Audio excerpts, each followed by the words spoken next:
welcome to the Onside Kick. Ricky Widmer here along with Mark Weber. How's it going, guys? And for the second week in a row, Mark, Dave Oster, not on the show, said, hey guys, I had some stuff to do last night with work, even though it was my day off. I need some sleep. He did, and now he's very tired, too tired to come out here and speak coherently. Well, that would be the main thing. Dave would be able to speak. The words just wouldn't make coherent sentences right now. I mean, maybe you can understand what he's saying. If you're us. But I doubt it. But for you guys, the listener, and we have trouble ourselves. We're doing this for you, so you're not sitting there going, what? What is this guy saying? But we got a full football show for you guys. We're going to be talking Texas Longhorn coaching job. We're going to talk playoff races in the NFL, Kirk Cousins, maybe some Houston Texans, and then Todd McShay's 1.0, his very first mock draft for this upcoming NFL draft. But first and foremost, Mack Brown resigns. I'm air quoting, resigns from Texas. Now the Longhorns put together an 8-man committee to help the athletic director, Steve Patterson, find the job. What was your first initial reaction, Mark, when Mack Brown resigned? Well, first of all, I want to applaud Texas because they allowed him to resign. You know, they gave him the respect to not be fired in disgrace. He's still going to coach the Alamo Bowl against Oregon. Which is nice because, the season's a waste anyways. But might as well just let him go in peace and with a little bit of dignity. So, interesting. Okay, cool. Who are they going to hire? I'm not so sure, to be honest. I mean, people are trying to throw a lot of names around, and I know Ricky and I have had this conversation with any NFL coach. I do not see the reasoning to leave where you are or any big-name school, but Texas has a lot of money. Well, and see, that's the thing. Just to get the NFL coaches out of the way, I'm going to throw the John Gruden name in there too because I'm just going to consider him NFL, but if you take it candidate by candidate, Jim Harbaugh. Yeah, I know the big hot topic for this argument is, but it's a new challenge. It's different than Stanford. The guys, he hasn't won the Super Bowl yet. He hasn't finished his challenge in the NFL. Exactly. Plus, he lives in San Francisco. Go do that. I would prefer San Francisco over Texas. And then, you got Pete Carroll. Yet again, why would Pete Carroll leave a successful NFL team that could win the Super Bowl not only this year, but years to come? Yeah, both those teams have the ability to have dynasties set up. The Seahawks probably a little bit more than the 49ers, but both those teams are absolutely stacked and have draft picks galore in the future. Why either one of these coaches would ever even contemplate leaving, it's a joke. And then, you've got the other two big NFL names, Mike Tomlin, who has come out and said, I don't think I'm going to leave for the college ranks, which I could see because he's an NFL guy. You look at Mike Tomlin and you see NFL coach. Super Bowl winning coach. And then Chip Kelly, you just came to the NFL. Why? Why go back? Exactly. And then to add in John Gruden, I don't see a reason for John Gruden to leave. John Gruden loves his job. He's having so much fun. Well, yeah, because he doesn't have any of the pressure of being a head coach. And plus... And he can sit there and just critique all these head coaches and all these players. It needs to also be said, and as it always should be said with John Gruden, yes, Super Bowl winning coach, he really didn't do all that much. That team was designed so well before he even got there. He just stayed, kept things going, and just did a good job with what he had. I don't think he can be the huge recruiter for Texas, and that's what Texas needs. See, I'm glad you brought that up because the big thing when you think of NFL coaches coming back to college, the only coaches in the NFL I think that'd be good for the job at Texas, Pete Carroll, Jim Harbaugh, Chip Kelly, maybe even Greg Schiano. That's a name that we haven't thrown out there. Those are the only names I would even put in there because where did they come from? They came from the college ranks. You have Harbaugh, Stanford. Chip Kelly came from Oregon. Pete Carroll came from Southern Cal. Schiano came from Rutgers. You have that college. They know how to recruit. If Mike Tomlin went back to college, he would be like a fish out of water. Yeah, essentially, he would be banking on the fact that people are just going to go, I guess it would be pretty cool to be, either at Texas or to play for a Super Bowl winning coach. I mean, you're just basically hoping for that. I don't think any of those guys are going to go back to the college level. I don't see the reason to. Well, and the one name I just when I even said it in my own head, I was like, wow, I didn't even think about it. Greg Schiano, with all the trouble that he has had just this season with Tampa Bay, maybe that wouldn't be a bad idea to. But he's starting to turn Texas. Things around in Tampa Bay. They're getting better. Kind of. He's getting his Schiano men in place. I mean, is Tampa really going to be a Super Bowl caliber team under Greg Schiano? Are they really? Can they draft a good quarterback? Is Mike Glennon going to be the quarterback of the future? I doubt it. So they're not going to draft a quarterback this year. Who are they going to draft next year? That's the question. I mean, that's going to be what determines if Greg Schiano can go and win a Super Bowl, I think. Here's an interesting thing that just occurred to me. Why not Lovie Smith? Defensive-minded quarterback. Texas always has had good defenses. Why not? He's already interviewed for one job in Texas. See, the thing that I have with Lovie and why it would be a good thing is he's a Texas boy. He's from Texas. And, I mean, I don't know about Lovie Smith. The last time he was in the college ranks, 1995, and it was a defensive back coach at Ohio State. Before that, defensive back coach at Tennessee, linebacker coach at Kentucky, linebacker coach at Arizona State, linebacker coach at Wisconsin, linebacker coach at Tulsa. He was never a head coach in college. It's true. So, I mean, yes, you've done the head coaching in the pros. Gone to a Super Bowl. But, I mean, coming back and doing that in college, it's different than, let's say, it's different in college because the head coach, he's the guy that has the recruiting plan. And if you're a defensive back coach, your main focus is the defensive backs. But if the head coach says, hey, we got to take a visit to visit this recruit because he's a cornerback, boom, you go with him. You're not the guy controlling the recruiting. So I would wonder how Lovie Smith would be being in control of recruiting in Texas. I think he could do a very successful job on the defensive side of the ball. Offense? I don't know about offense, and I think that's going to be a problem for if they want to go, even if they even want to think about going that direction, I think that's going to be an issue. But with that being said, I don't know where Lovie Smith is going to get an NFL job this year. Of course, we haven't. The NFL season obviously isn't over. We haven't seen who lost their jobs and what vacancies are there. But I don't really see Lovie Smith getting a job this year. So why not consider going back to college? See, and another thing that, and you say this, you say, oh, well, he'd be good on the defensive side of the ball. But really, it's the offensive side of the ball that is key, especially in this topic with Texas, because you got to think, Mac Brown did good when who was his quarterback? When Colt McCoy was his quarterback, when he had Vince Young. Ever since those two, Ash has come in, hasn't done well. Little McCoy's come in and hasn't done well. I mean, you lose that quarterback. It's kind of like what we could see in Alabama starting next season now that McCarron's not there. You don't have a competent quarterback that you have faith in and say, hey, this is my guy. You're not going to have success. And we know for a fact that Lovie Smith will find his guy and stick by him. But I'm just going to say, it's an interesting idea for them. I don't really know if that's something they want to do. I don't even know if Lovie Smith would be interested in going back to college.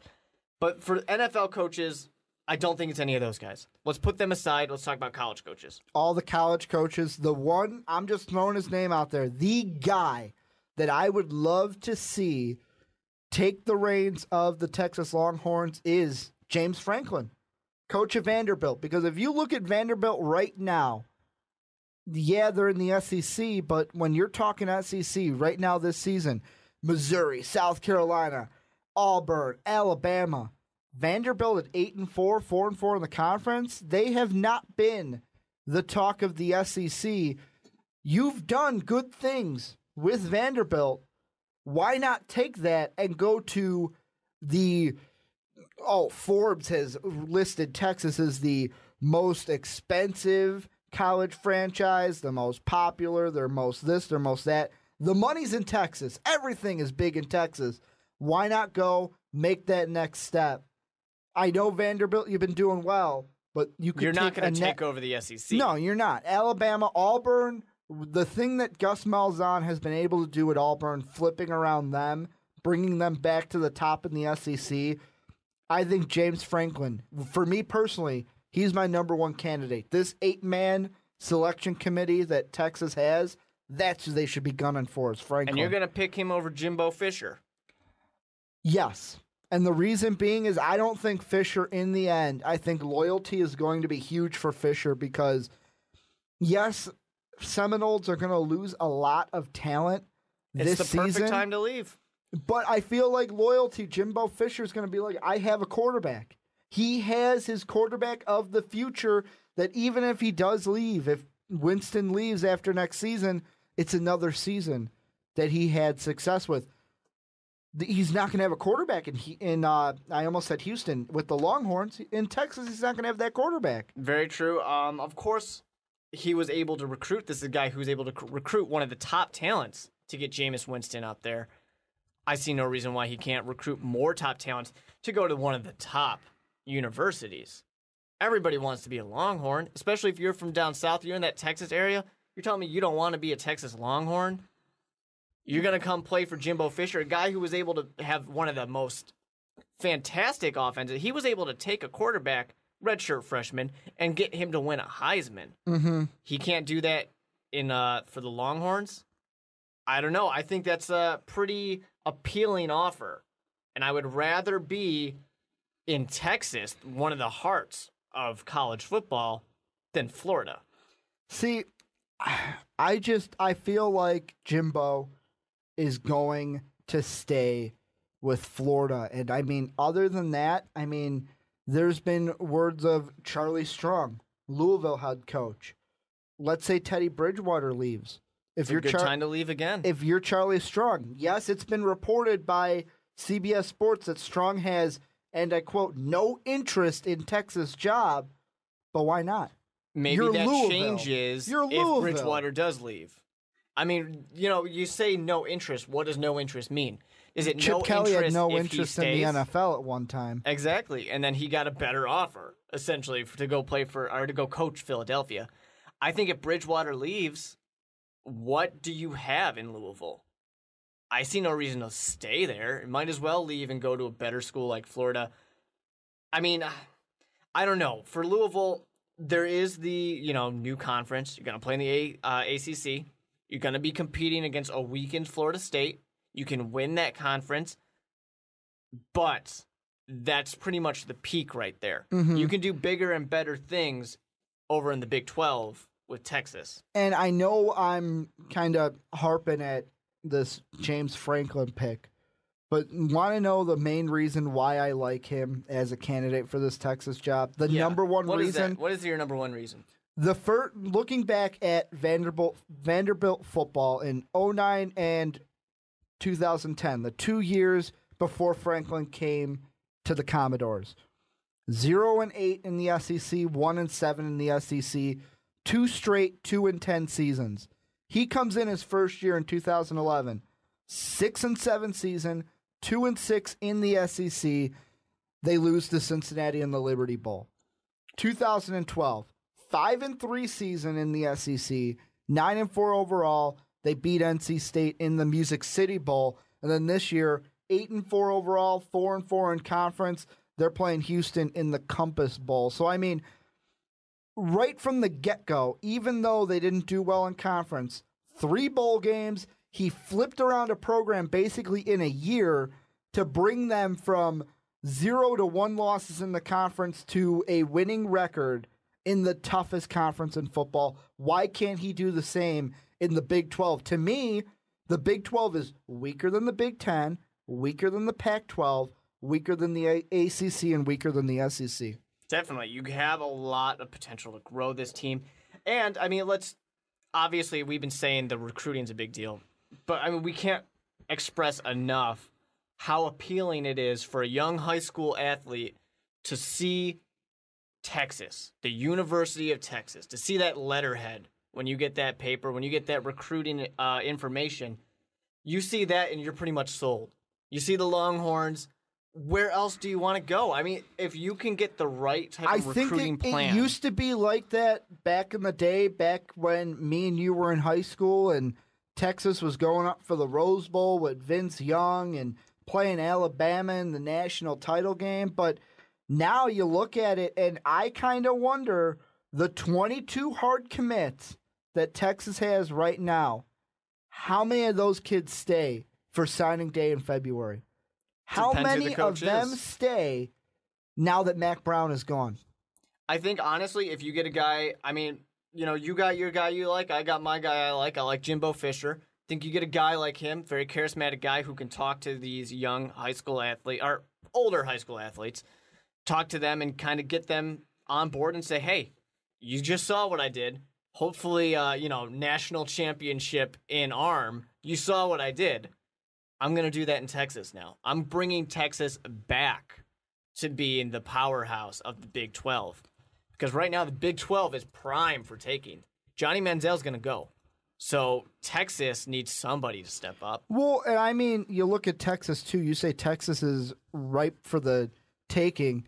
Texas Tech had an okay season this year, but they're nothing like they were when they had Michael Crabtree in the game against, I want to say, it was against Texas, where the Crabtree pulls free, touchdown, Red Raiders. And then you have TCU, who TCU's never been, except for maybe when LaDainian Tomlinson was there, which was eons ago. TCU hasn't been that, and maybe Andy Dalton days. I forgot Dalton went there. The Horned Frogs haven't been relevant in a few years. No, definitely not. So there is that kind of, hey... It's Baylor or it's A&M. Or team I'm going to throw out there, and a head coach that could switch over from green to orange, Art Briles, Baylor Bears. Yeah. They're a Texas team. Yeah, exactly. I mean, it's either Baylor or it's Texas A&M. Obviously, with Manziel leaving, A&M's going to take a bit of a step back. Of course, I don't think it's going to be too terribly far, but especially because they didn't have the monster season that a lot of people expected out of Manziel. I want to throw out two coaching names that we haven't talked about yet, and I want you to tell me if you can see either of them leaving their Big 12 team to possibly go to Texas. Art Briles, head coach of Baylor, or Kirby Smart, defensive coordinator for the Red River Showdown rival, Oklahoma Sooners. Out of those two, I mean, you don't leave and go within your same state. So Briles, I don't see it. I definitely don't see that. However, I mean, you're just a defensive coordinator from Oklahoma. Not such a bad idea to leave and go over to the Texas Longhorns if you get that option. If that's available to you, why not? And you are the type of guy, you said Lovey would be a good fit because he's a defensive-minded coach. Exactly, you're staying right in line. Why not go for a guy like Kirby Smart, who has shown success with Stoops in Oklahoma? Why not? Why not take a guy from your own conference? Try to sway him over. Exactly. I mean, you've seen him. You know what he can do. I mean, that's plenty of good ability to really kind of judge him, especially on the sidelines. One last name before we go to the NFL, and I only think of this because I talked with this subject with Dave last night, and it's a name that came up. Just kind of like, oh, could you see it happening out of the two of us? Brian Kelly. He's been known to leave teams before, Cincinnati to Notre Dame. Does the Notre Dame coach kind of feel like, hey, I want to put my name in to become the head coach of arguably the most financially stable, or not financially stable, the richest, the most profitable, the top money-making college in football? I don't know. I think that Notre Dame is a pretty good deal. You got a pretty sweet gig over in South Bend, Indiana. I mean, maybe it's just because we are from Chicago, so we have a lot of that influence from Notre Dame. Even though neither of us are Notre Dame fans, we have that Fighting Irish bias. Yeah, I mean, we see it every day. We kind of are familiar with it. But I think there's a certain appeal to being an independent in college football. Without a doubt, it's a nice advantage to have. especially because for a school like Notre Dame, they always have, if they do well, they got a good chance of getting into bowl games or a BCS bowl game.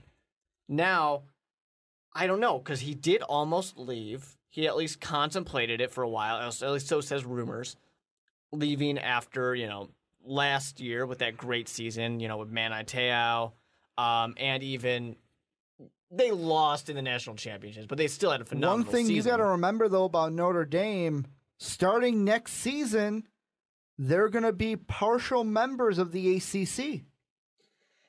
I don't see that one. It weirds me out. You're either a member or you're not a member. So with a partial membership, in my eyes, you're still independent. Because right now they have, and this is Notre Dame, 4 ACC games next season. Then they have 6 in 2015. And then they have 5 in 2016. You're just sitting on the fence. I mean, you're thinking about going over, but you want to have the ability to back out if the ACC starts to drop again. Which is, I mean, to me, no, it doesn't matter. You're still independent. You just happen to be playing a lot of these ACC teams. And the thing about it is, the article I'm looking at here on CBS Sports has it, Notre Dame will have access to ACC bowl ties, but will not be eligible to compete for a conference title or have a spot in the Atlantic or Coastal divisions. So if they do well enough, they could have the ACC BCS. They could still get into a BCS bowl via the ACC tie-in, but they can't win an ACC championship. Which is fine. I mean, it's one less game to have to possibly lose, really. So it's basically like you're an independent, but you play more ACC teams than you normally would. Exactly. It's just if you had some random connection with them and you want to use the network. I see it. If I'm Brian Kelly right now, you go to the national title last year, you don't have Manti Te'o. Yeah, you're getting Golson back for next season because he didn't play this season because he was suspended.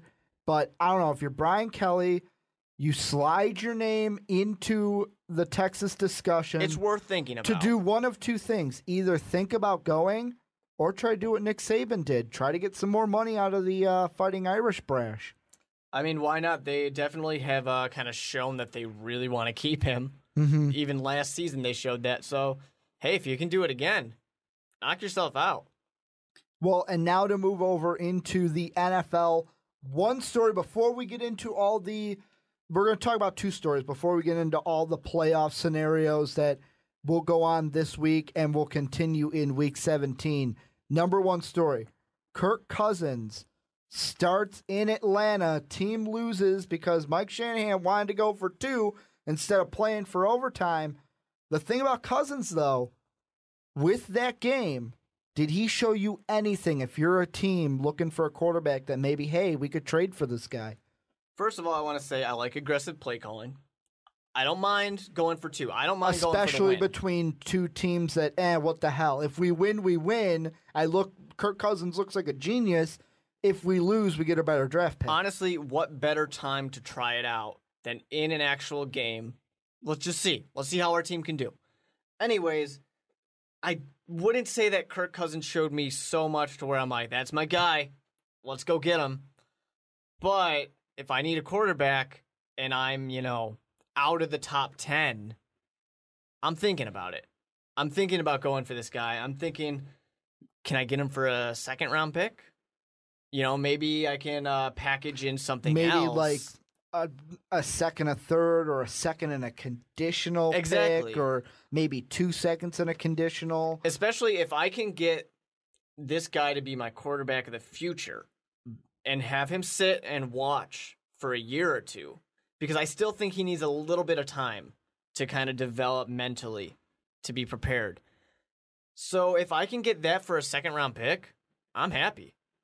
See, and right now I'm taking a little bit of a look at an insider article on ESPN posted by Jaws, Ron Jaworski, and one of the things that kind of sticks out in my mind is the part in his article where he talks about Cousins' market.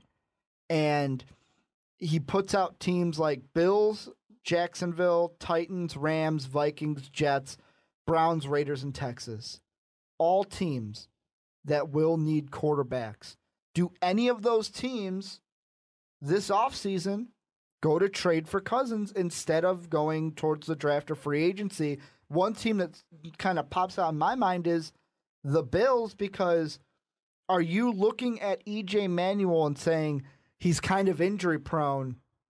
He's kind of injury prone. We need a guy behind him. You got to give E.J. Manuel another year. I don't think you can't just say injury prone after 1 year. And that's exactly what we're seeing with Washington. I'm going to say RG3 injury prone. Well, that's where I was going. I'm saying with Washington, they're not declaring injury prone on RG3 just because of one season. They're giving him next season, at least. With RG3, it's maturity problems. Right now, this is the only thing I'm going to say about RG3.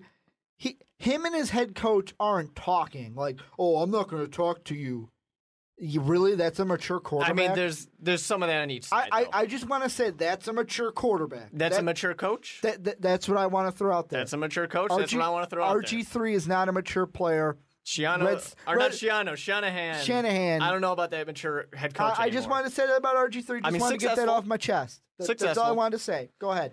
I think if you're obviously Houston Texans, knock them off. They're one of the top teams. Jaguars, knock them off. One of those top picks. You got teams like that where it's no big deal. However, I do want to say one thing about the Houston Texans. Maybe they love Clowney. Go ahead and take Clowney first overall. Get a guy like Cousins. Why not? Schaub was successful. Matt Schaub was a successful quarterback that people thought could win a Super Bowl. You're telling me that Kirk Cousins can't be Matt Schaub? He doesn't have to be that successful of a quarterback to do it. However, with that being said, I would take Bridgewater, but that's just me. I think some of those other teams that might think about it, if you're Tennessee, why not? You're a little later. Well, Tennessee, too, the big thing with me in Tennessee is wait and see what happens with Jay Cutler.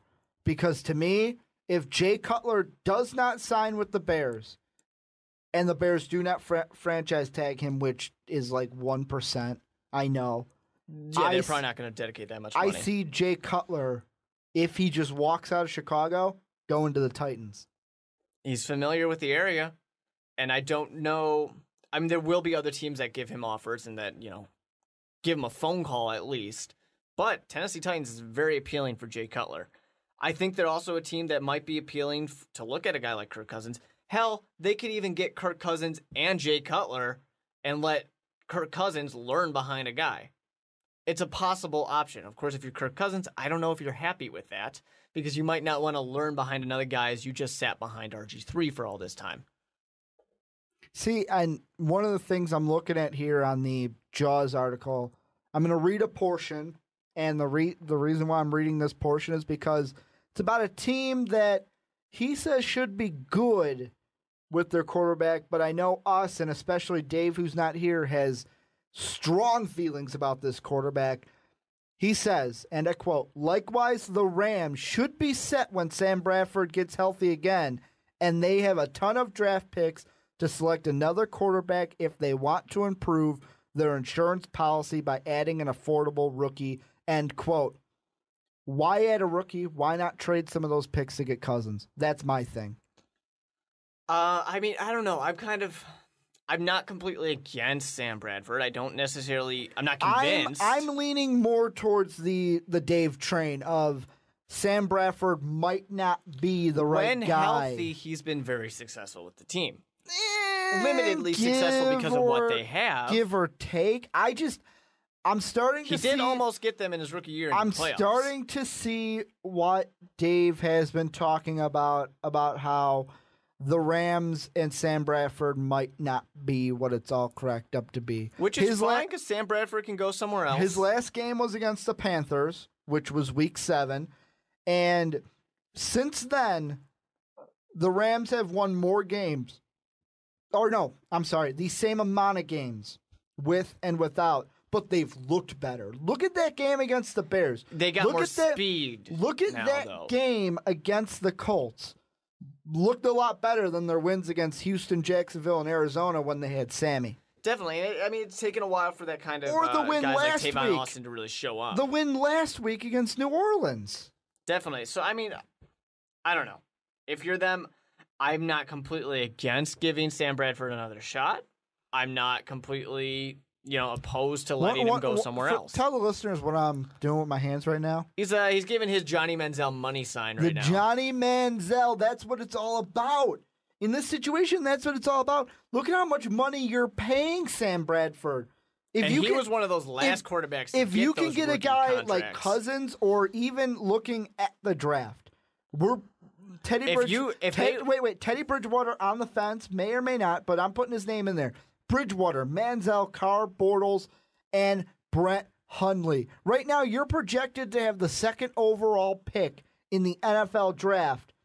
Why not trade Sam Bradford and draft a quarterback, or trade some of those picks to get Kirk Cousins? Even if they were the number one overall, that quarterback they draft, let's say Teddy Bridgewater, let's say Johnny Manziel, David Carr, doesn't matter. That quarterback would be one hell of a lot cheaper than Sam Bradford. That's what I'm saying. And Sam Bradford, to me, it's not a bad idea. Sam Bradford, to me, not a bad quarterback. No, he's got the talent. But compared to what he's getting paid, no, not even close. Bad deal for the Rams. So, I don't know. For me, that's not one I'm kind of on the fence for. I don't mind Sam Bradford. I'm fine with him staying there. I say get rid of him. Because of the money you're paying him, get him out of town. Here's a thing to think about. Okay. Matt Flynn is going to be a free agent. How many teams here's the thing. have signed Matt Flynn and then drafted a rookie and been like, oh, the rookie's better? Can a team go and trade for a guy like Kirk Cousins, also pick up Matt Flynn just in case? Matt Flynn will be a perpetual pushes the other quarterback. If that happened and a team signed Matt Flynn and then traded for Cousins, right there, you should know Cousins is the starter because he's going to outplay Matt Flynn. That has been Matt Flynn's career ever since he left the Packers the first time. Maybe that's what he is there for, to just push that rookie or that young quarterback into doing a better job. But there are definitely options. Unfortunately for Kirk Cousins, I don't know. Would you rather draft a quarterback, or would you rather trade some draft picks for an older quarterback who doesn't have much experience? There's only one team out of the ones that, and I'm using the ones that are in Jaw's article that he kind of points out, the only one that I would say go ahead and trade for Cousins instead of drafting one is the Rams, because they have the picks to do that. Also, on top of it, going back to Sam Bradford, I looked up his contract. This year, $9 million. Next year, $14 million. 2015 drops down to $12 million, but he will have a nearly $17 million cap hit on your salary. So he's going to hit $17 million next year on your cap. Why keep him around if you already know that, hey, we can win without him, and Kirk Cousins is available? If we're talking about teams that have a lot of draft picks, though, I mean, why not a team like that needs a quarterback? Why that's the opposite direction I'm going for. Why don't we go for a team like the Seattle Seahawks or the 49ers? Get your backup quarterback. They don't need a quarterback. Get a backup quarterback. They don't even need a backup. They both have physical, running, mobile quarterbacks. Russell Wilson is, despite being physical and only 2 seasons. Tough, only 2 seasons. He hasn't shown as many injury-prone seasons as RG3, because what does Russell Westbrook, and I'll throw Kaepernick in there too, what do they play? They play smart. Russell Westbrook is a guy where he'll either... Russell Wilson. I'm saying Westbrook, I'm thinking NBA. Russell Wilson is a guy who will either throw the ball or run out of bounds before taking a big hit. RG3, on the other side of that, goes for more yards, gets the hit. That's why he's in the situation he's in. Let's also mention better teams. Both the 49ers and Seahawks, both phenomenally better teams Redskins than the Redskins. were a playoff team last year. Don't forget that. They weren't really as good as what their record was, They have though. the capability to be a playoff team, though, if RG3 plays smart. That's all I'm saying.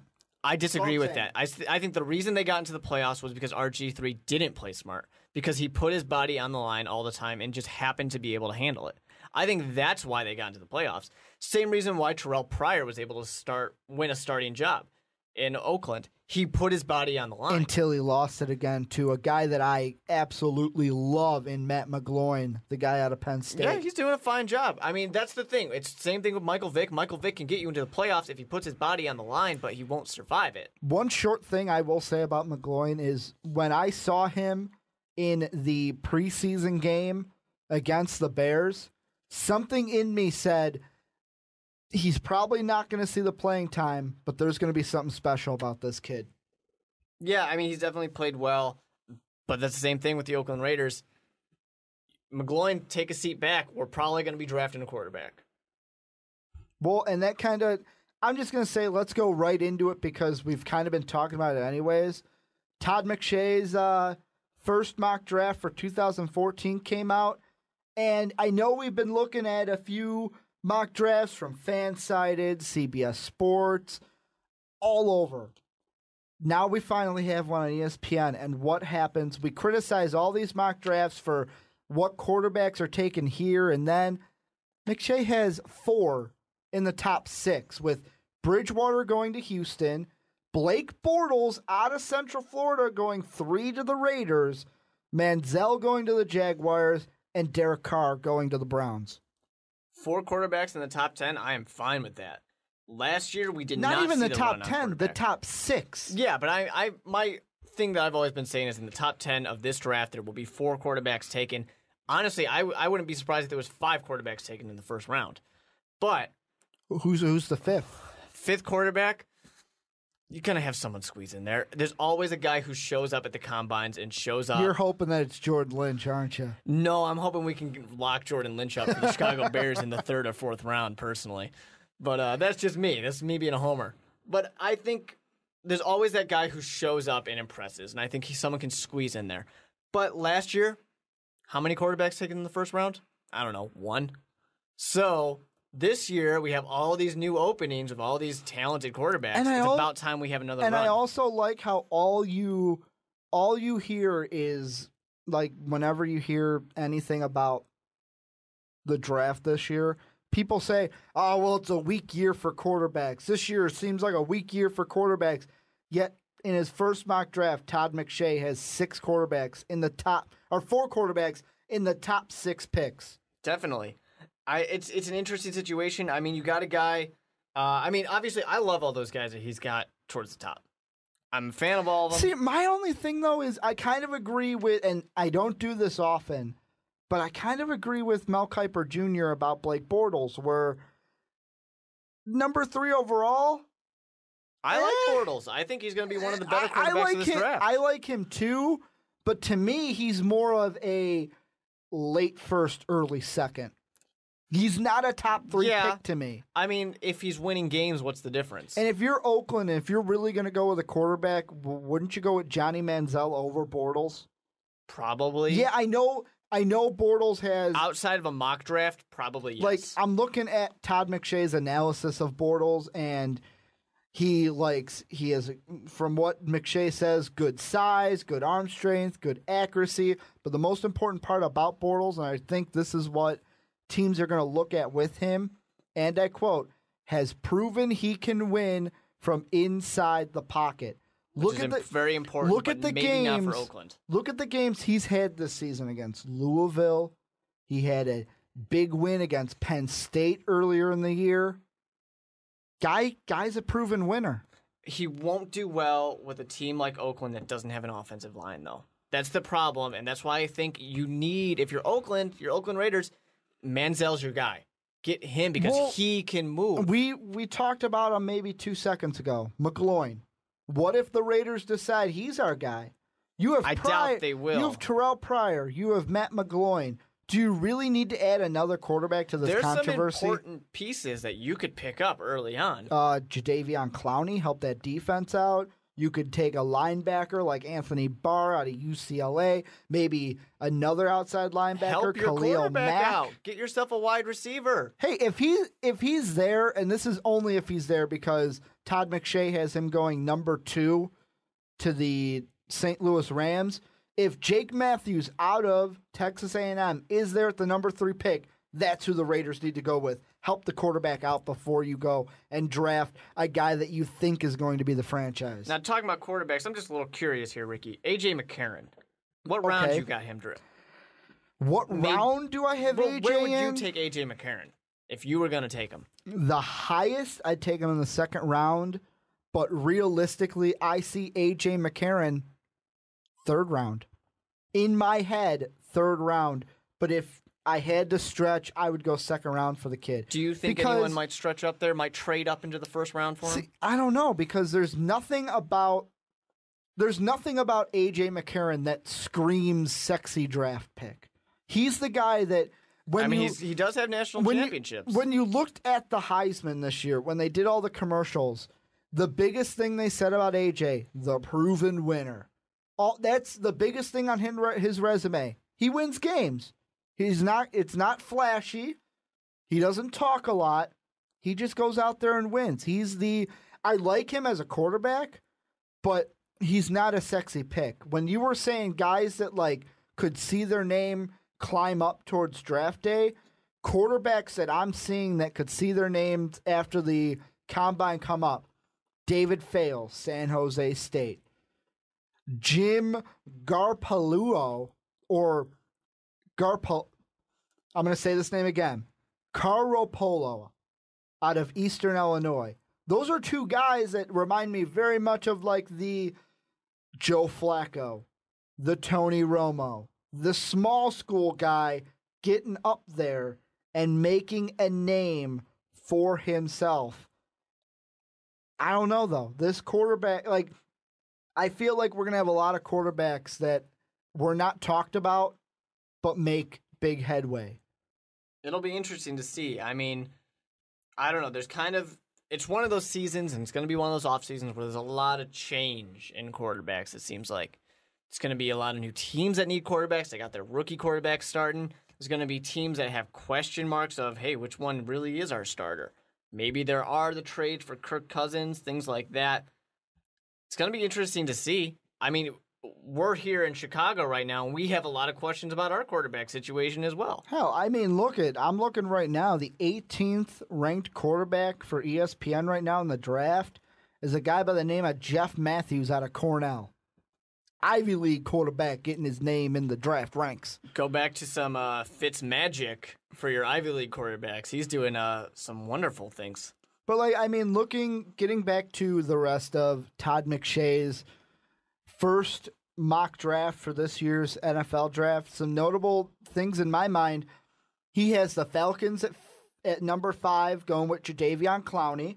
Which, I don't know. I kind of like it. If you can get Clowney at 5, you got to steal. Well, the reason why he's doing that is because he has all the quarterbacks going. Which is fair. But, I mean, for a team like Atlanta, you're thrilled. You're in a perfect spot there. Another interesting pick is not who they have drafting. He has the Vikings at 8 going with Khalil Mack, outside linebacker out of Buffalo.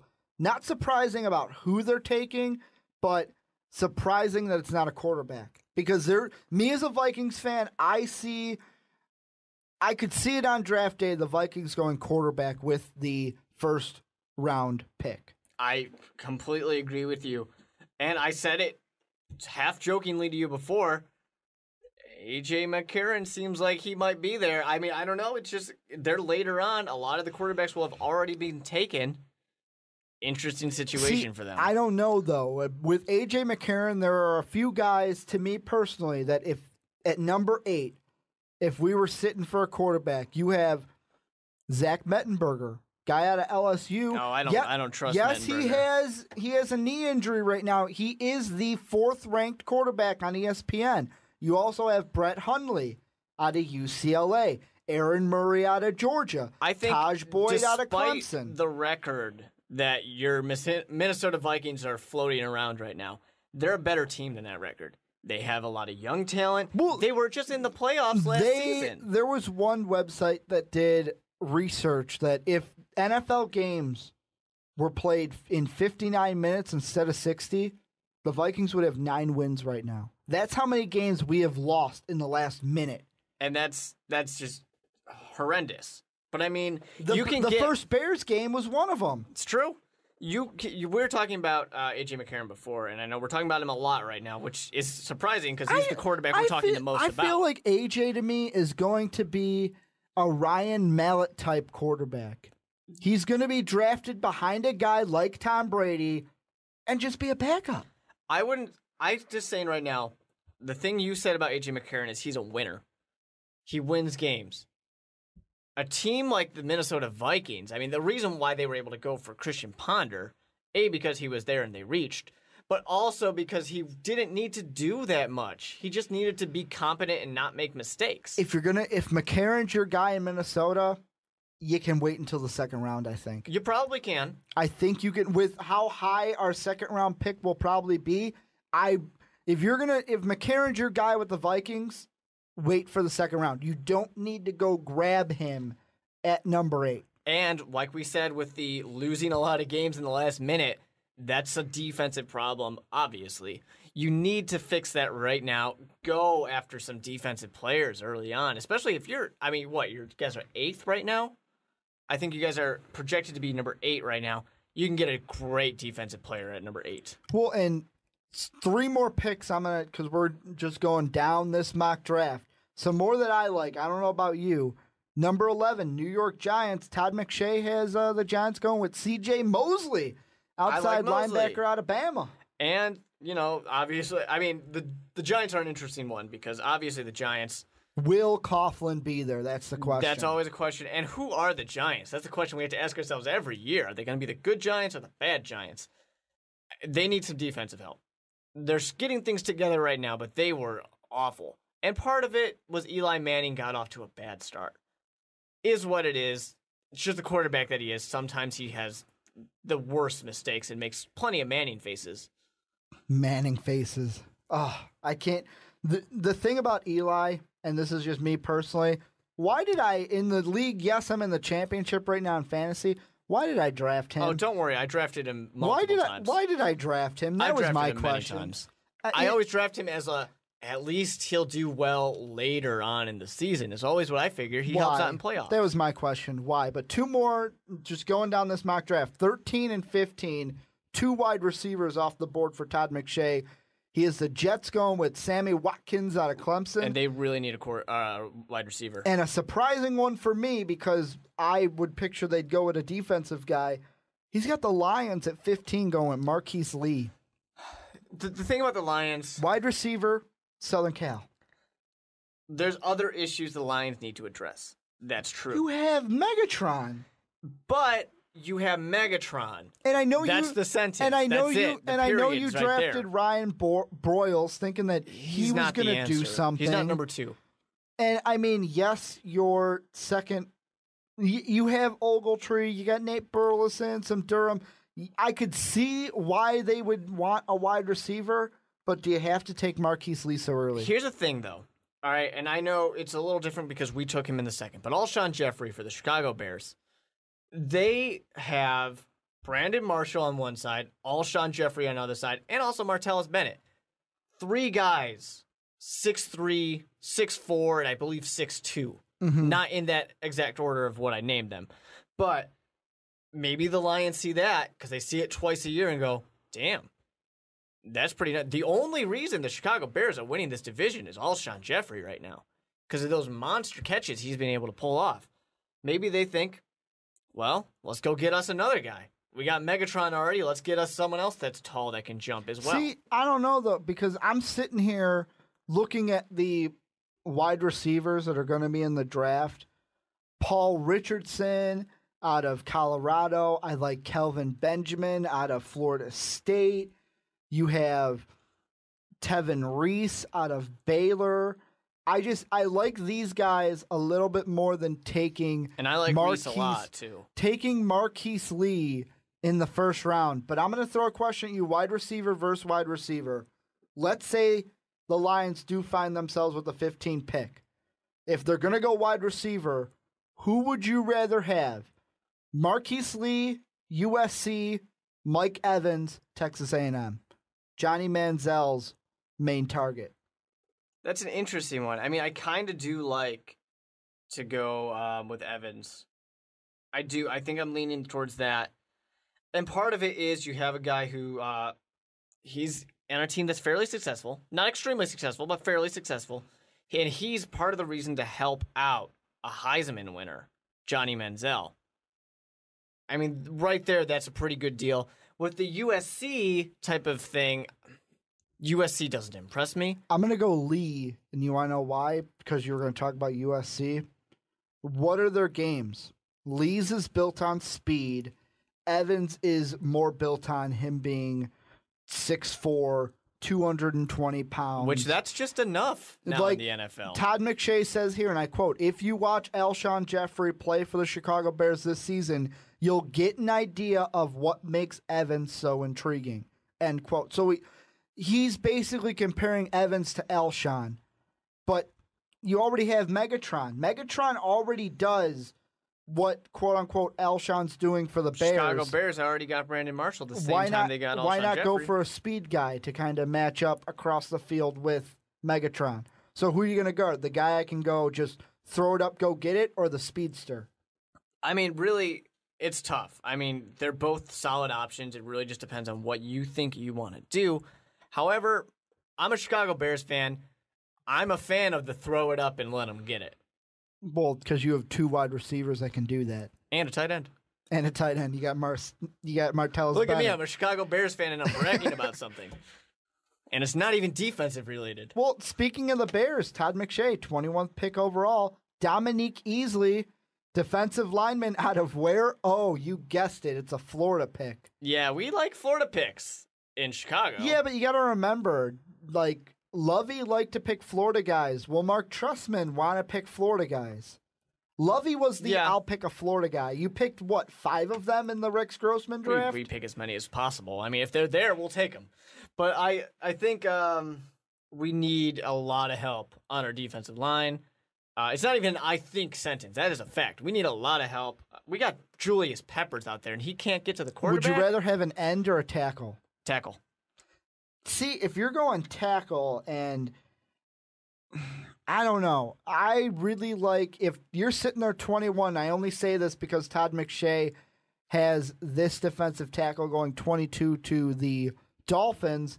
Why not take FSU defensive tackle Timmy Jarnigan? Yeah, I mean, he's definitely 6'2", solid. 298 pounds. Big guy, can eat up a lot of blocks as well. Let Julius Peppers get to the quarterback. I'm fine with either one. To be honest, early on in mock drafts, I'm a little less concerned about players as I'm more concerned about positions and what the analysis is for positions, I think, because when you get to the combine, you're going to see things change. You're going to see interviews change things up as well.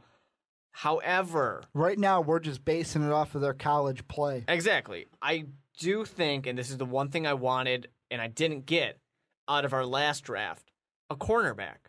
That's what I want out of the Chicago Bears. We got Jennings and we got Tillman. Tillman's out for the whole season. He's been out. Who knows how he's going to be when he comes back. He's had a lot of injuries towards the end of his career. Brandon Jennings, I don't know. I don't know how long he's going to be in Chicago. I don't know if he's going to be able to be healthy. Things like that. I want another option at our cornerback position. I'm going to throw 2 names at you, and you're going to tell me, because you're the Bears fan, tell me who you would rather pick. You have 2 names. One's a defensive tackle, a nose tackle, Lewis Dix III out of Notre Dame, 22-year-old, 6'3", 340 pounds. Or do you go with a cornerback like Darqueze Dennard, Michigan State, 22, 5'11", 189 quarterback?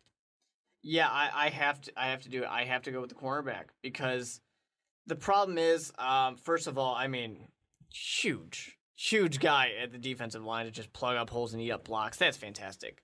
340 pounds, Nick's the third. You don't just find something like that. LN3? LN3 are we going to call him? I think he's a little, it doesn't have the same ring as RG3. No. I think he's a little big. I think he could, obviously you would probably want him to lose a little bit of that weight. But I'm going with the cornerback because for the Chicago Bears, we need it. Our defense is awful. And yes, I think the glaring issue is still the defensive line, but we're going to lose Tillman. And what defense? We're going to lose yes, Jennings. he is 5'11", but what defense does Dennard come from? Michigan State? How good was Michigan State was very how good was their defense this year? Yeah. I don't know if you guys watch any Michigan State games, but I watched just watch that defense. I watched a ton of Michigan State games because of how I'm an Illinois fan, so I'm always paying attention to the Big Ten. To the better teams in the Big Ten. Yeah, to the Big Ten. And I mean, Todd McShay, I agree with him completely when he describes Dennard as tough, experienced, a playmaker. He's got above average size, great instincts. I mean, the above average size more for his 189 pounds more than his 5'11 stature. But I think if you're the Bears, I would go with Denard. I'd go with any cornerback because, I mean, you can get linebacker help later in the draft, I feel like. You'll be able to. I think you should be able to find a defensive lineman in the second round. Fine. I think number 1 and number 2 for the Chicago Bears, cornerback, defensive tackle. I'm not against them switching, but I would prefer them in that order. Well, and now kind of since we're getting that way in the mock draft anyways, we're getting to these teams that could see themselves in the playoffs. Let's just move over and the podcast talking about some playoff football. Definitely. The playoff picture is always very exciting, especially Week 16, Week 17. We got the flex games going for Bears-Eagles this week. Bears-Eagles, maybe Bears-Packers next week. That would be another exciting one. And right now, in the AFC, we have Denver, Indy, KC. 3 teams that are automatically in the playoffs, locked up the playoff berth. The teams that are still alive but not yet in, Miami at 8-6, San Diego at 7-7, Pittsburgh at 6-8. Yes, Pittsburgh's very, very, very surprising. That they're playing themselves back into a playoff race? Yeah, especially since pretty much everybody gave up on the Pittsburgh Steelers before. So I don't know. I wouldn't be surprised to see Miami slip back in there. And well, Miami's got a matchup with the Bills. The Pittsburgh Steelers, you're hoping they win anyways because they're playing the Packers. Yeah, I mean, that would be great if they could pull that one off. And then you have the Chargers playing the Raiders. So, I mean, I'm going to say it, all 3 of these teams could win. The big matchups for me, though, is first off, New England. They lose a heartbreaker to Miami last week. Now this week, you got to go up against the Ravens. The Ravens are fighting for a playoff spot. And if you have New England loses to the Ravens and Cincinnati wins, Cincinnati will jump up into the second seed in the first round bye because they would own the head-to-head tiebreaker over the Patriots. But not even that. If the Patriots then lose another game and Baltimore beats Cincinnati next week, we could see the Ravens getting the first round bye. Yeah. Defending champions. Which is so surprising for another team. Look how they started. Everybody was kind of giving up on them. But except for Ray Lewis. Ray Lewis magically still believed, as he was talking after their game this past week, about how they could win the Super Bowl. This one, you know what? They do have a shot only because they are a team and Joe Flacco's a quarterback. If they get in there, why not? He gets hot at the right time. I honestly think, obviously, New England, I think they're going to stay. Cincinnati, they're going to stay. Baltimore, I might switch them with Miami. That's pretty much it. That's honestly the only thing that I would really change. Besides that, I mean, I don't know. Maybe the seeding between Cincinnati and New England might change. You want to know what else is interesting? Not saying it's going to happen, but if Denver loses to Houston and Kansas City can beat Indianapolis, KC would Talk be about from first to worst. KC would be our number one team in the AFC. I don't even know. I have no words for it. I'm going to go ahead and call Kansas City. They're not frauds, but their record's a little generous. Well, and the one thing that's interesting about that KC game is if KC wins, yes, Denver will most likely, I'm going to say Denver's going to most likely beat the Texans, but the Chiefs will knock Indy back and they will make their hopes of bettering a Chief-Colt matchup in the first round of the playoffs. The only difference is it'd be in Indy instead of Arrowhead. Yeah, and I think obviously you'd prefer to have it in Arrowhead. You don't want to go to Lucas Oil Stadium. Yeah, but I mean, right now you're 11-3, and you're going to be a wild card team just because of the Broncos. Which is funny, but I mean, hey, we're not talking about hockey right now. You know, things aren't going to adjust based on your seeding. The Kansas City Chiefs, an 11-3 team at the same level as, say, Baltimore right now, 8-6. It's kind of funny, personally. But I think, like I said before, Denver, I love them. I like them to go all the way to the Super Bowl. I don't see them losing to the Houston Texans. I see them keeping this number 1 spot. However, Kansas City Chiefs, they might lose one. Well, here's some key clinching things that could happen in week 16. You have New England. They can clinch the AFC East with a win or a tie, and then a Miami loss or a tie. They can clinch a first-round berth. If they win or tie, Cincinnati would have to lose, and Indy would have to lose. Those can both happen, I believe, this week, and they can clinch a playoff just with a Cincinnati loss. So, I mean, even if the Ravens beat the Patriots this weekend, if the Vikings can walk into Cincinnati and get a win, New England's in the playoffs. Then you have Miami. They need a win, and both Baltimore and Cincinnati to lose. Cincinnati can clinch the playoffs with a win and a Miami loss. And then you have Baltimore needs a win plus Miami and San Diego to lose. And Denver will clinch number 1 overall. If they win, KC loses and New England loses. I don't know about New England losing right now, but Kansas City, that's the one I can see to get Denver I don't know. to number the 1. Ravens always seem to match up well with the Patriots, as I call them.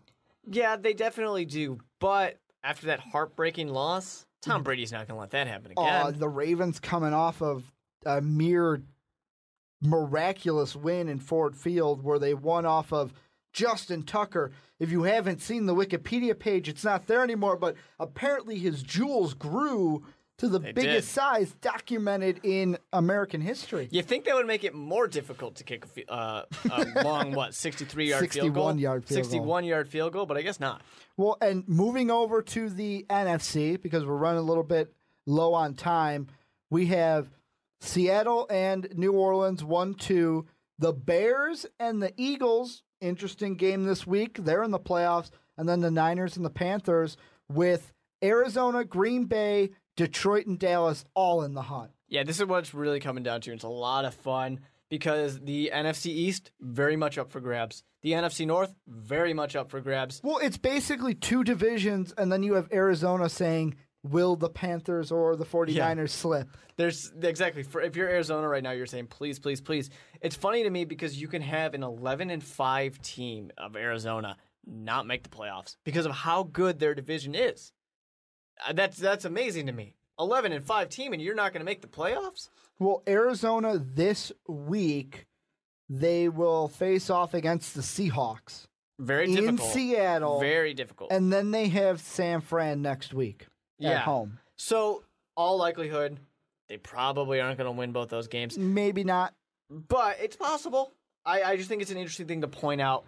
Obviously, the flex game of Philadelphia and Chicago. Chicago might not give a shit because they might already be locked in with those losses. Well, and you say that because Chicago this week, and all these scenarios are just this week, they can clinch the division this week. If you still got to go out there and win, but if Detroit and Green Bay both lose, a win would clinch the division for the Bears. Philadelphia could clinch the division if they win or tie and Dallas loses. New Orleans can clinch not only the division, but the first round bye with just a plain old win. But if they don't win, they can clinch the playoffs in 4 different scenarios. I'm not going to go and list them all right now because they're kind of tedious. You have Carolina has, yes, win and you're in the playoffs, but if they tie or lose, they have more situations. Seattle could clinch their division, and basically with a win, they clinch their division. But even if they lose, if San Fran loses this week, they win, and then San Fran clinches the playoffs with basically a win. Yeah. Wow, that is a mouthful. I mean, like I said, NFC right now, it's a lot of fun, a lot of different possibilities. I will say one thing, though. I'm a history guy. I don't want to see it come down to Chicago and Green Bay Week 17. Chicago and Green Bay Week 17, last time we played, didn't end so well. See, and the thing this week that I just want to point out, Aaron Rodgers not playing for the Green Bay Packers against the Steelers. Matt Flynn did a great job. I know he did. It was more Tony Romo and the Cowboys shot themselves in the foot. The Cowboys found a way to lose that game. I don't know if they have the same success this week against the Steelers. And I'm going to say right now, the only reason why that game against Chicago is for a division winning is because the Lions aren't going to lose against the Giants at home. They're not going to lose twice in a row to teams they should have beaten. Yeah, I completely agree with you on that one. We were talking about the Giants, how they've kind of turned things around. But, I don't know, the Lions, they'll pull it together, finally, and they'll be able to beat one of these teams. Unfortunately for them, they kind of screwed themselves out of getting into the playoffs. Mm-hmm. I don't know. I don't see Detroit losing 2 in a row, and I'm even gonna, since we have Insider, Detroit, New York, right now the consensus pick is Detroit. 51% spread with the consensus pick, so it's basically right down the middle in that game. A little closer than I would think. But I'm going with Detroit. I don't know about you. Yeah, I got Detroit on that one as well. This is a rough week. It's going to be very exciting, very fun to watch, but hey, we're almost to the playoffs. It's very exciting. I will say, though, this week, this is what I think in the NFC, gave my thoughts on the AFC. Seahawks clinch. Niners clinch. They're closing out Candlestick on Monday night.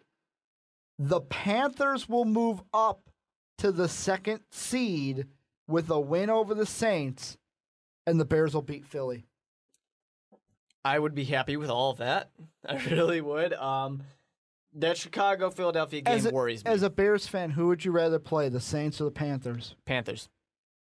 I'd rather play the Panthers. Only because... Even though the Saints have struggled on the road, and they would have to come to Chicago. Yeah, it's true, and I do remember a certain game against the Saints back in 2006 when we got to the Super Bowl by beating the Saints. Just want to throw out that we've been to the Super Bowl, Ricky. Yeah, so have the Saints, so have the Panthers. No, I'm making fun of your Vikings. Oh, ha ha ha ha! Yeah, Brett Favre throws picks. Yeah, we went into the Superdome, and I don't know, some bounty scandal took out his knee. He threw a pick. Bounty. But anyways, bounty on his knee. I would rather play, as much as I'm a fan of Cam Newton, I would rather play Cam Newton in the playoffs. In experience, in a big situation like that, I think it can do better because either way, we're playing tough defenses. Hey, look at that! Cam matures as a quarterback, and the Panthers are doing successful. Who would have thunk? Who would have thunk they would have made the playoffs once he starts to mature?